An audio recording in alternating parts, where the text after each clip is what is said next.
Բարև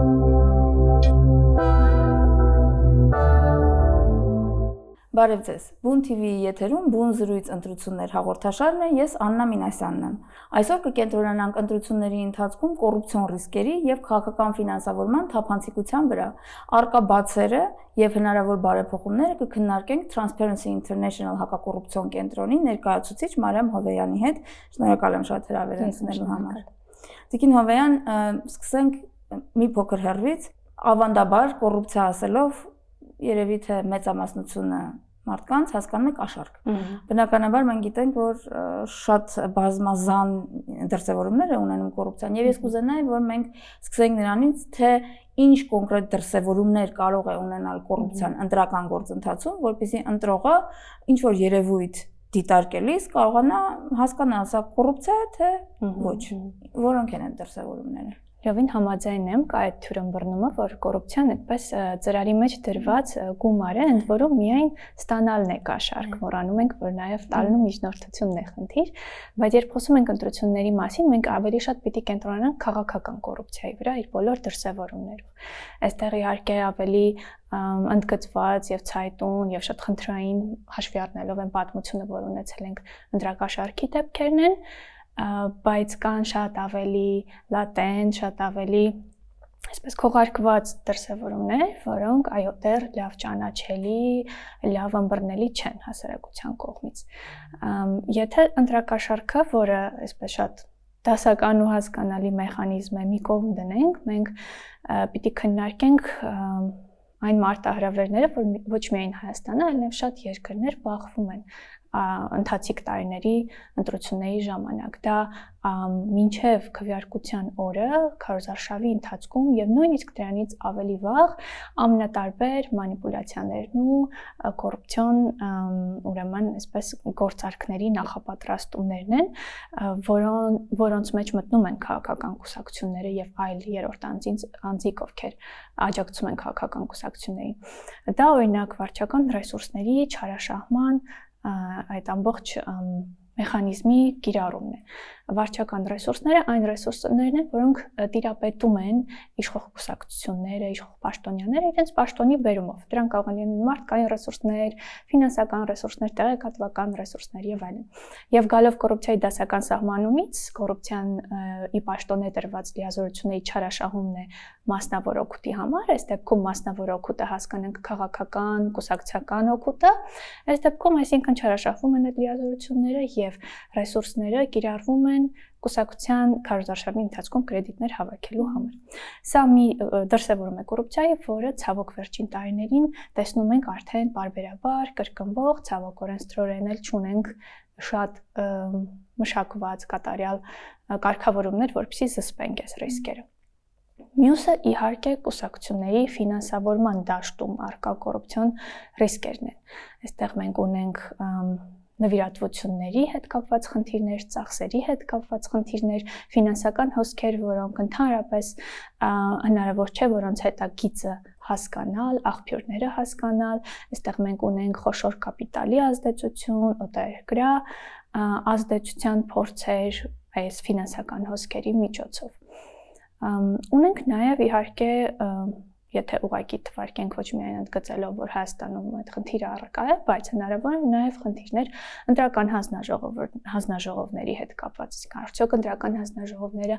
անաչառ են, անկախ են, թափանցիկ են, արդյոք պաշտպանում են այս կամ այն քաղաքական ուժի շահերը, թե ոչ։ Պիտի նայենք մեդիայի վարքին, հասկանանք մեդիան արդյոք անկախ է, թե էլի կոռուպցիոն տարբեր սխեմաներով կապակցված է որևէ ուժի եւ այդպես նաեւ լրացուցիչ էլի ֆինանսական հոսքերից այստեղ պիտի խոսենք, թե ինչպես է մեդիան, որտեղից է ֆինանսավորվում եւ ինչպես է այս ընթացքում պահում ընտրական բարեվարկությունը, թե ոչ։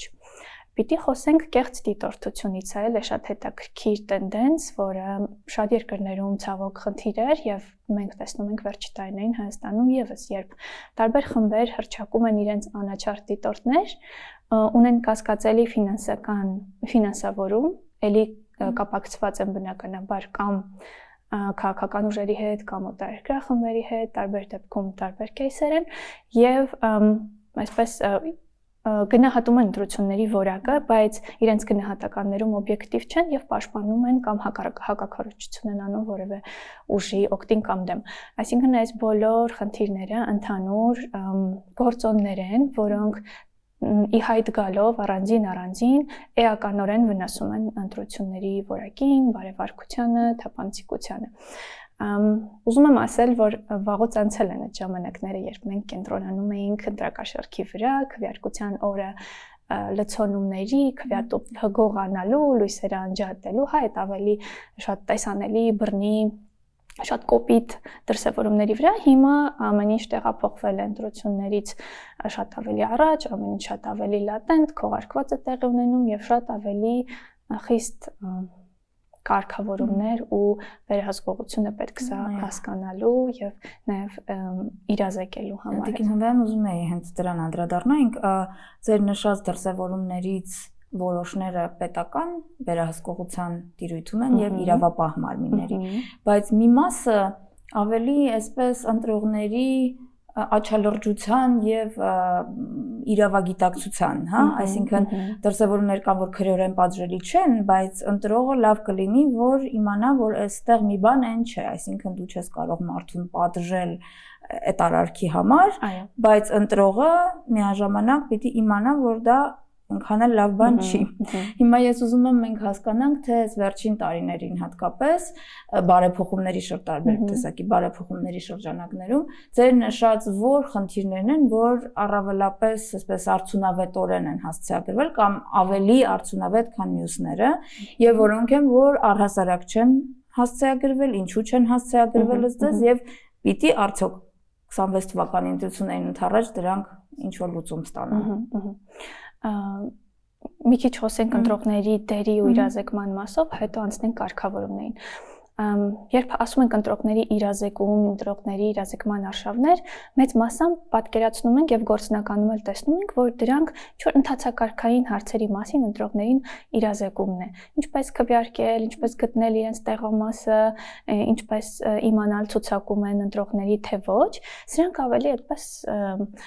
տեխնիկական կոչենք հարցեր են, հա, եւ քիչ ուշադրություն է դարձվում, ինչպես նշեցիք, ընտրողների քաղաքական, քաղաքացիական գիտակցության բարձրացմանը, որ իրենք տարբերակեն խնդիրները, ճանաչեն, հասկանան եւ բարձրաձայնեն ամենակարևորը, ինչպես ինչ ուղիներով իրենք աջակցեն դիտորդական խմբերին, համագործակցեն մեդիայի հետ, հասկանան, թե որ դեպքում ինչպես կարելի է աջակցել, որպեսզի ընտրությունների բարեվարկության մակարդակը շատ բարձր լինի։ Ընտրողները пассив դերում են հիմա ավելի շատ հետևում են քարոզարշավին, ստանում ինֆորմացիա, փորձում կողմնորոշվել, բայց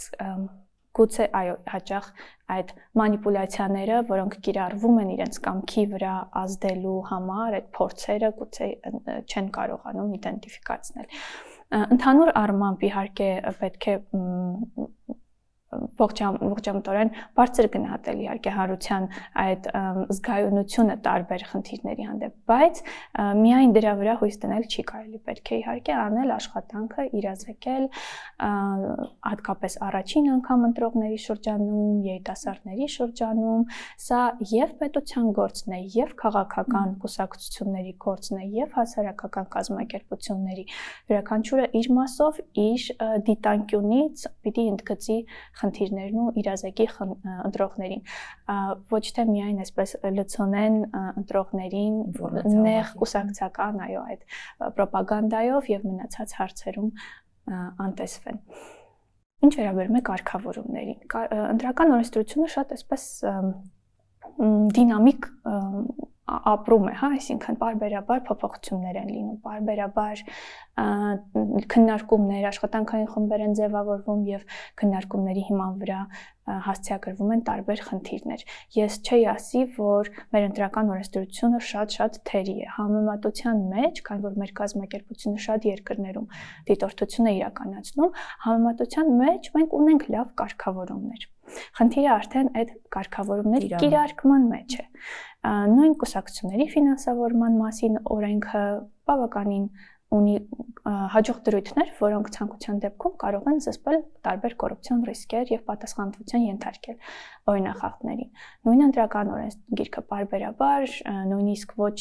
ընտրական ժամանակահատվածում, հա, այդ ընտրությունից ընտրություն միջանկյալ ժամանակահատվածում բարելավումների է ենթարկում, ներգրավում են միջազգային կազմակերպությունները, ներգրավում են հասարակական կազմակերպությունները, բայց աշխատանք անելու միշտ կա։ Եթե ըստ ոլորտների փոքրցենք տարբերակել, այս պահին համատաբար թույլ է վարչական ռեսուրսի բլոկը, որտեղ կարգավորումները դեռ թերի են, դեռ կոնտեքստին համապատասխան չեն, այսինքն այն ինչ ռեալ կատարվում է ընտրությունների ընթացքում, դեռ օրենսգիրքը ամբողջությամբ չի հասցեագրում այս խնդիրները։ Երբ որ խոսում ենք վարչական ռեսուրսի մասին, ձեր դիտարկումներով կամ մոնիթորինգի արդյունքներով ինչ նկատի ունենք, ինչ դրսևորումներ վարչական ռեսուրսի կիրառման, որտեղ դա շատ երկար էլի պատմություն ունեցող, հա, երևույթ է անկախությունից ի վեր, դրանից առաջ էլ առհասարակ, հա, իշխանությունը միշտ ունի լծակներ եւ պիտի շատ այսպես ազնիվ եւ անկեղծ լինի, որպեսզի չօգտվի այդ լծակներից, այսօր հիմա որոնք են, ինչ դրսևորումներ ունի այդ վարչական ռեսուրսի կիրառումը։ Օբյեկտիվորեն, այո, կան այդ լծակները եւ մենք ինչքան էլ ուզենք չենք կարողանա տարանջատել իշխանությունը, կտրել ռեսուրսներից եւ ակնկալել, որ պիտի կառավարումը կանգ առնի։ Միանշանակ խոսքը դրա մասին չի, կառավարումը պիտի ընթանա բնականon հունով։ Այս սահմանումը եթե մենք ֆիքսենք, խնդիրները շատ ավելի հստակ կդառնան։ Այսինքն, եթե կառավարումը շատ ինտենսիվանում, կառավարում ասելով, եկեք հասկանանք, օրինակ, թիմ ընտրությունների դեպքում բարեկարգման տարբեր աշխատանքները, փողոցաշինությունը, մանկապարտեզների, դպրոցների կառուցապատումները, այսպես բուրըն մեծ թափով իրականանում են հենց նախընտրական շրջանում, ցույց տալու համար X կամ Y կուսակցության ձեռքբերումները եւ շեշտելու համար եւ ստանալով, այսպես ասած, առավելություն։ Բնական առավելությունը տեղից կա, ոչ մեկ դա չի վիճարկում եւ դա գուցե նորմալ է իհարկե։ Բայց երբ այդ առավելությունը նաև մենք սկսում ենք սնուցել վարչական ռեսուրսի միջոցով, ուռճացնել ու էական արդեն անհավասար իրավիճակում հայտնվել փոքր կուսակցությունների համեմատ, այն կուսակցությունների համեմատ, ովքեր իշխանություն չունեն, այստեղ արդեն խնդիրը շատ ակնհայտ է դառնում։ Երբ մենք պետական աշխատողներին գուցե չենք ստիպում, բայց հրավիրում, ակնարկում ենք, որ ցանկալի է, որ իրենք մասնակցեն հավաքների, միտինգների, քարոզարշավի երթերի եւ այլն։ Նույնը հորդորում ենք օրինակ քվեարկել որևէ կուսակցության օգտին, նաեւ մեդիա տիրույթում ենք օրինակ տեղեկատվական ռեսուրսներ ենք չարաշահում, ավելի շատ հարցազրույցներ ենք տալիս, քան մյուսները հնարավորություն ունեն օգտվել օրինակ հանրային հեռուստատեսության ռեսուրսներից։ Տարբեր ֆորմատների մեջ հրավիրվում ենք եւ փորձում ավելի էական ներկայություն ունենալ մեդիայում։ Բարդ խնդիր է, ես կարծում եմ ուղղակի այստեղ լուծումների առումով, հա, մի քիչ մտածենք, ես ենթադրում եմ, որ ձեր կենտրոնը այս ոլորտում բավականին ջանք գործադրել է մտավոր, որպեսզի հասկանան ինչ կարելի է անել։ Ես ուղղակի ուզում եմ փորձեմ հասկանալ ինչ տեսք կարող է ունենալ այդ կարգավորումը։ Այն նույնն է, որ ասում եք, որ մանկապարտեզները եւ ճանապարհները սկսում են բուռն սարքվել նախընտրական շրջանում, հա, որը միշտ էլ եղել է, հիմա էլ կա, բայց ինչ կարգավորում պիտի լինի, որ պիտի այդ նախընտրական շրջանում, հիմա կասեն, հա, պիտի գրված լինի, որ չեմ կարող նախընտրական շրջանում ճանապարհ սարքել, չի կարող, չէ, որ գրված լինի, որ եթե ես այդ ճանապարհը սարքել եմ, չի կարող հմեկը գալ լուսաբանի հետ, չես կարող, այսինքն ոնց պիտի, ես հասկանում եմ, որ օրինակ ընտրողի հետ աշխատանքում այս առումով կարելի է բացատրել, մրցակիցները կարող են դա օգտագործել որպես փաստարկ, որ ասեն, այ տեսեք 10 տարի ոչինչ չարեցին, հիմա սկսել են անել, այսինքն զուտ քարոզչության իմաստով դա լավ այսպես փաստարկ է, հա, հակառակ կողմի ձեռքում, բայց իրավական առումով, օրենսդրական առումով ինչ որ մեխանիզմ քննարկել եք, ոնց կարող ասա ֆիքսվի։ Որոշ մեխանիզմներ կան, հեշտ խնդիր չէ այս հարցը լուծելը, բայց որոշ մանր քայլեր թեկուզ կարելի անել հասկանալու համար ինչպես է իրողությունը հետագայում արձագանքում այս կարգավորումներին։ Օրինակ, համայնքները ունեն տարեկան պլաններ, տարեկան բյուջե, ունեն զարգացման ծրագրեր եւ այլն։ Եվ կարգավորումները կարող են ֆիքսել, որ այդ ծրագրերից շեղումներ ընտրությունների ընթացքում անել չի կարելի։ Օրինակ, չի կարելի ընտրություններից 5 ամիս առաջ մի մեծ գլորիկ գումար կառավարությունից փոխանցել Երևան համայնքի բյուջեին եւ այդպես խթանել ինտենսիվացնել բարեկարգման աշխատանքները։ Սա մի բան է, որ փաստացի տեղի է ունեցել եւ մի բան է, որ հնարավոր է օրենսդրորեն կարգավորել։ Եվ լուծումները իհարկե միայն չպիտի գան մեկ կենտրոնից, մեկ կողմից, պետք է սա քննարկվի, որտեղ երբեմն մենք ունենք մտքում որոշ կարգավորումներ, բայց քննարկման արդյունքում հասկանում ենք, որ դա լրացուցիչ խնդիրներ կարող է հարուցել։ Մենք կարող ենք նաև ավելի ուշադրություն դարձնել այդ նախընտրական հատվածում ղեկավար, համայնքի ղեկավար կլինի, հա, կամ այլ պաշտոններում, ինչպես են նշանակվում եւ ինչու հենց այդ մեթոդով եւ ինչ ժամանակով են կարող։ Օրինակ, հիմա շատ տարածված տենդենս է ժամանակավոր կառավարիչների, հա, ժամանակավոր պաշտոնատարների ինստիտուտի չարաշահումը, երբ մենք կարող ենք ընթացակարգերով հնարավորինս արագ իրականացնել ընտրություններ, բայց մենք նախընտրում ենք այսպես ձգձգել process-ը, ժամանակավոր կառավարիչ նշանակել եւ թույլ տալ նրան արդեն իսկ լինել այդ դերում համայնքապետի կոշիկների մեջ եւ ցույց տալ ընտրողներին, թե ինչ կարող է անել, իհարկե վարչական ռեսուրսը օգտագործելով։ Կարգավորումներից մեկն էլ սրա մասին կարող է լինել, որ ժամանակավոր պաշտոնակատարը սահմանափակ ժամանակ կարող է կառավարել եւ ոչ թե ամիսներ շարունակ այդ սնուցել եւ մեծացնել այդ առավելությունը, որ բնականորեն արդեն կար մյուս մրցակիցների հանդեպ։ Հասկանալի է։ Հիմա անդրադառնանք մյուս թեմային, որը ավելի շատ թերևս վերաբերվում է ընդդիմությանը, իշխանության խնդիրները քիչ թե շատ հասկացանք։ Ոնց ինչ մեխանիզմներով կարող ենք պայքարել ապօրինի ֆինանսական կամ ոչ ֆինանսական խրախուսման մեխանիզմների դեմ, որոնք շատ հաճախ օգտագործվում են, ընդ որում ոչ թե բուն քարոզարշավի ժամանակ, այլ դրանից շատ ավելի առաջ, որտեղ եթե քարոզարշավի ժամանակ դա կարգավորվում, այև կարող ես ձեռքը բռնել, ասել չի կարելի։ Այսօր կամ մի տարի առաջ ընտրություններից 1-2 տարի առաջ այդուհանդերձ այդ երևույթը, որը որ մենք դիտարկում ենք տարբեր դերակատարների մասնակցությամբ, դրա դեմ ինչպես կարելի է պայքարել, թե ուղղակի նորից թողնելով կամ կրթելով ընտրողին եւ հասկացնելով, որ դա միշտ եւ բոլոր պարագաներում տնային աշխատանք է, որ զուգահեռ պիտի գնա եւ մի փոքր ռեմարկ անեմ, եւ որ խոսում ենք ընդդիմությունից, մենք նախորդ քննարկված մտքերում էլի ընդդիմության մասին չպիտի մոռանանք, այսինքն վարչական ռեսուրսի կարող է տիրապետել նաեւ ընդդիմությունը, եթե օրինակ որոշ համայնքներում ունի պաշտոններ։ Գալով ֆինանսական ուրեմն այդ ինտենսիվներին։ Այո, շատ բարդ է։ Ունենք մի կտոր, որը կարգավորվում է կուսակցությունների մասին օրենքով, կուսակցությունների հաշվետվություններ են ներկայացնում տարեկան, անցնում են աուդիտ, պարտավոր են որոշակի թափանցիկություն ապահովել, եւ այս բլոկում տեսնում ենք, որ քիչ թե շատ ամեն ինչ նորմալ է ընթանում, որովհետեւ արդեն կան կառուցակարգեր, կա վերահսկող մարմին, ՀԿ-ները հետևում են եւ այն կուսակցությունները, ովքեր ակտիվ գործունեություն ծավալում են, փորձում են գոնե այս լեգալ մասով ամեն ինչ ցույց տալ, առնվազն ցույց տալ, որ հոսքերը իրենց մոտ օրինական են։ Բայց մենք ունենք երկրորդ բլոկը, որը ամբողջովին կարող է դուրս մնալ հաշվետվություններից, արձանագրված հոսքերից, եւ այստեղ մենք կարող ենք ռեալ կյանքում տեսնել լրիվ այլ պատկեր։ Երբ կուսակցությունը օրինակ կարող է ներկայացնել շատ փոքր չնչին կամ զրոյական ֆինանսական հոսք, հաշվետվություն եւ իրականության մեջ տեսնենք, որ իրականացնում է միջոցառումներ, երթեր, հանդիպումներ, մարզերում գրասենյակներ եւ այլն, եւ որտեղից են գալիս այս գումարները, շատ մեծ հարց է։ Ոչ միայն Հայաստանի համար, այլ ընդհանրապես գլոբալ իրականության մեջ։ 2024-ը համարվում էր ընտրական տարի, որտեղ աշխարհում ամենաշատ երկրներում անցկացվեցին, մեծ թվով երկրներում անցկացվեցին ընտրություններ եւ ամենից հաճախ հենց այս հարցներ ընտրություններում քննարկվում, թե որտեղից կուսակցություններին, տեխնացուներին գումարներ, արդյոք դրանք օրինական են թե ոչ, արդյոք այդտեղ ներգրաված են օտարերկրյա ուժեր, պետություններ, թե ոչ։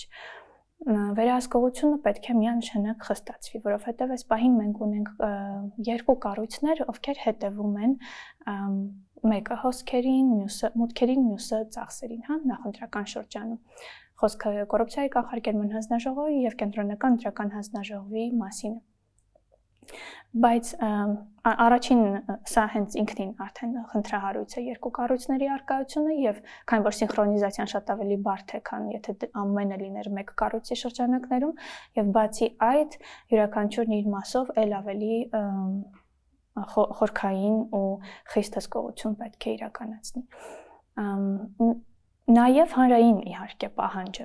բայց երբ մենք նայում ենք տարբեր հարցումներին, տեսնում ենք, որ վստահությունը շատ ցածր է կուսակցությունների հանդեպ հանրության շրջանում, հետևաբար մարդիկ շատ հետաքրքրված չեն հետևելու, հասկանալու, ու նաև այդ մշակույթը չկա, եկեք անկեղծ լինենք, որ մարդիկ հետևեն, թե կուսակցությունները ինչպես են ֆինանսավորում եւ խնդիրները նույնականացնեն այդ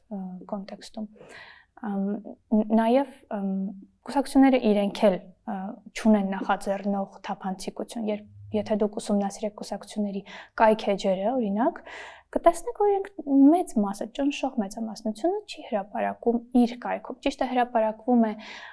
վերահսկող կառույցի կայքում, ազդարարերում, բայց